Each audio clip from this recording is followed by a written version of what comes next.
Hello student, this is Pallab Darbari, your host, and you are watching Pallab Darbari classes. In this video, we will discuss Indian Economic Development, Class 12th, Chapter 7, Employment, Growth and Other Issues. This is the first volume of the chapter Employment.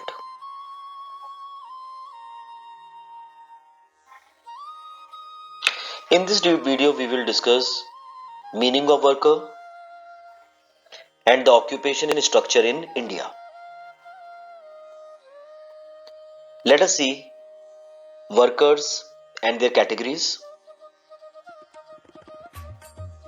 Any person who is involved in a productive activity that contributes to the flow of goods and services in an economy is called a worker. In a very simple word, we can say anyone who is contributing in the production activity is called a worker. He is an economic agent. Why the worker is called the economic agent?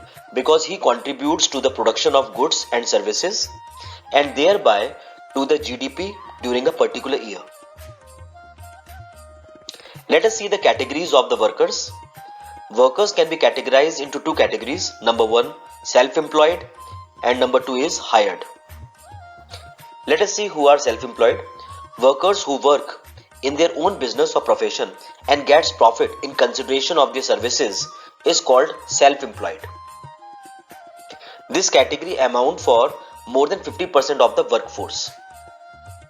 So who are the self-employed? Any worker who contribute their services in their own business or profession is called self-employed.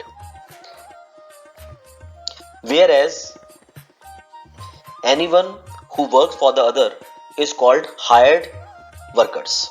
So who are the hired workers? Who work for the other is called the hired workers, and who work for themselves and in consideration get the profit as a reward for their consideration is called self-employed.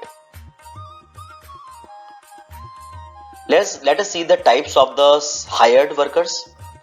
Hired workers can be classified into further two categories. Number one, casual workers. Let us see who are the casual workers. This subcategory includes individuals who are hired on a daily wages by their employers and work for daily wages. These individuals are often unskilled workers. For example, a person who works at a construction site is a casual worker. Such workers are deprived of the benefits of social security such as provident fund, gratuity and pension. The second classification or second category of the hired worker is regular workers. This subdivision includes individuals who are permanently hired by their employee. These individuals are skilled workers. Such workers are entitled to the various benefits of social security such as provident fund, gratuity and pension. So how many types of the hired worker do we have? We are having two types of the hired workers. First one is casual workers. These are those individuals who are hired on a daily wages. Whereas regular workers are those individuals who are permanently hired by their employers. Casual workers includes individuals who are often unskilled, whereas regular workers includes individuals who are skilled. Let us see some important terms. The first one is labor supply. This indicates the amount of the labor that individuals are willing to offer at a particular wage rate. So what is labor supply? Amount of labor that individuals are willing to offer at a particular wage rate. Labor supply refers to the supply of labor corresponding to different wage rate. It means labor supply is according to different wage rate. Labor supply is measured in terms of man's hour. Labor supply can increase or decrease even when the number of the workers remain unchanged. How? By increasing or decreasing the man hour. Let us see another term, that is labor force. This indicates the number of individuals who are working or are willing to work at a particular wage rate. So what are labor force? Number of individuals who are working or are willing to work at a particular wage rate. Labor force can be measured in terms of actual number of workers. Labor force can increase or decrease only by increasing or decreasing the actual number of workers. Let us see another terms, that is workforce. This refers to the number of individuals who are working. It does not include those individuals who are willing to work. So under the workforce, only individuals who are working or who are contributing in the production is considered. Let us see unemployment rate. This indicates the percentage of unemployed people in the total labor force. It can be calculated by applying the following formula. The formula to calculate unemployment rate equal to number of person unemployed multiplied by 100 divided by total labor force. The next term is rate of participation. It refers to the percentage of the population that contributes to the production of goods and services. It can be calculated by the formula, that is total workforce multiplied by 100 divided by total population. Let us see and discuss the occupational structure in India. Participating in workforce. Before that, we should know what is work population ratio or the participation ratio in India. Participation rate refers to the percentage of the population that is actually contributing to the production of goods and services in the country. So what is participation rate? It means percentage of the population which is actually contributing to the production of goods and services in a country.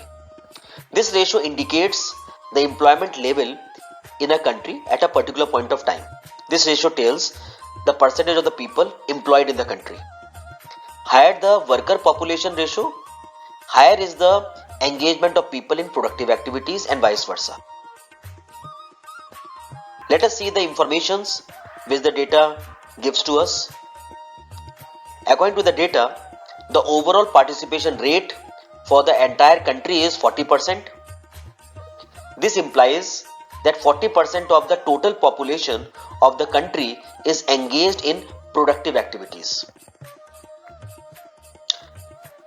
The participation rate for rural area is 42%, while in an urban area the rate is 30%. The female participation rate in both urban and the rural area is less than the corresponding male participation rate.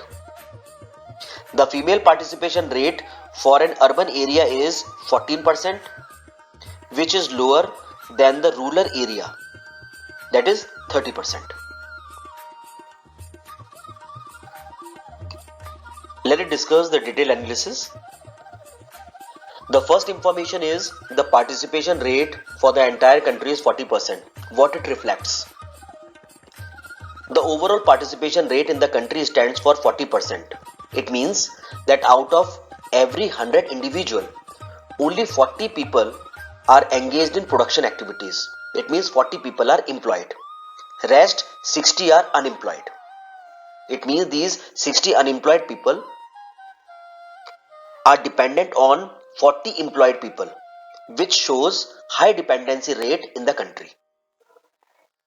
Second information is the participation rate for rural area is 42%, while in the urban area is 30%. The participation rate in the rural area is more. Why? Because in the rural area the participation rate is 42, which is more than urban participation rate, which is 30%. The greater proportion of the Indian population is engaged in agriculture and allied activities. We know that 3/4 of the population lives in agriculture, and the contribution coming from the agriculture and the allied activity is 60%.